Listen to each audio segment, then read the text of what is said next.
Well, I'm Gordon Kerry. Nice to be here. Somebody said to me the other day, "Oh, your music's always about the weather." And I can just see the winter frosts and so on and so forth in the piece that you just heard. And there's something to that.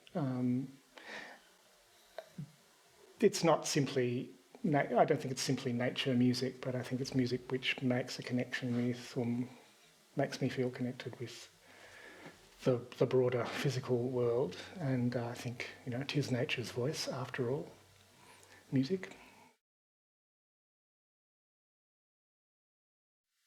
Whenever I'm commissioned to write a piece, it's for a specific ensemble, performer, event. There are certain things that are laid out, the duration of the piece, what's going to be on the program, more or less, the context of it. And so that sort of feeds into the sort of piece that eventually I'm going to write. Having said that, I am very interested in literature, poetry in particular, and how that impacts music. Often a poetic image can set off speculation in my mind, which I then would like to think is developed in terms of musical logic rather than simply picture painting. When I start working on a piece, there are two complementary things, I suppose.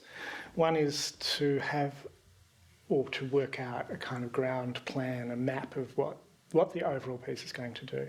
And so that can be very much like a schematic diagram. I used when I was younger, I would actually rule a line, the piece is going to be this long, and therefore something should happen round about here, and something should happen round about here, and something should happen round about here. Now that might be a change of tempo, it might be a change of tonal emphasis, it might be a change of mood, it might be all three, it might be any number of things, but that articulates the structure of the piece. And how that's going to sound, I might just make a very, very vague note to myself of instruments, general kind of tessitura, whatever. Nothing very, very detailed at that point. But on the other hand, I'm also working out the micro stuff, which might be, I've had a rhythmic idea, what happens if I expand that, turn it upside down, backwards, forwards. It might be a set of pitches, it might be a series of chords, it might be a combination of any number of those things. And so I can cover sheets and sheets of paper with just experimenting with all of that stuff, much of which turns out to be a dead-end street. But very often something I didn't expect will sort of leap out at me and, that's what I need.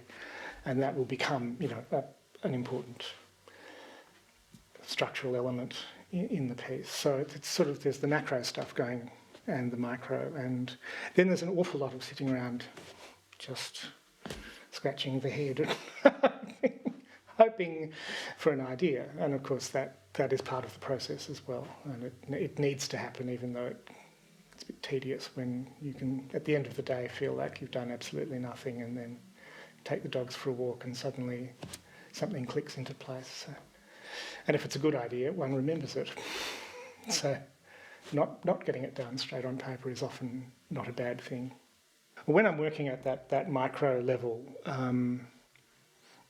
if the material I have is a series of pitches, I won't call it a melody at this point, but I'll say a contour or something like that, I will play with it in the sort of way that, even though I don't write 12-note music, or not very much 12-note music, some of the principles can be applied. So if I have a series of, say, 6 or 7 notes that go up, down, well, I'll try expanding the intervals. I will do the inversion and retrograde stuff, and the various interversions where you change things. So simple mathematical procedures which just generate more and more patterns. And as I say, many of those patterns are of no further use, but some of them do prove useful, and as such they're kind of all related to each other, so that gives a certain kind of unity to the pitch material. With rhythmic material, I will often see how I can create counterpoint just with the rhythmic stuff, to see if it works in fugato or whatever, and with augmentation, diminution, so on, and just creating a sense of a texture that I'll then flesh out. And with chords, if it's a series of chords, taking a cue from Lutosławski and people like that, looking at the kind of the flavour of each chord, what is given to each chord by the particular intervals within it, and then you can lay those intervals on the aside, as it were, and create melodic stuff. So a chord which is basically a major second, minor third, perfect fourth, well, if you use those intervals melodically or contrapuntally, you expand the kind of profile of the chord, but dynamically creating new musical texture as you go. One of the great things about being a senior composer, I suppose, is that there are now pieces which have been around for long enough that have been performed by enough different ensembles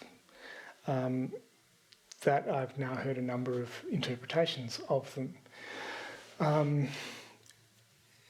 And it's very heartening to know that those interpretations can be quite different from each other, but can still be acceptable to me, that I don't feel that I'm having liberties taken with my music.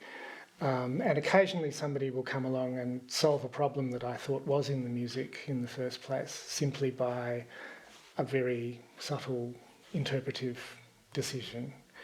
And that's good. I mean, that makes me feel like there's something basically good in the music, even if it has faults, which all pieces do, of course. But I feel very happy when the musicians feel comfortable enough with the music to interpret it and to bring something of their own feelings to the way the music ends up sounding.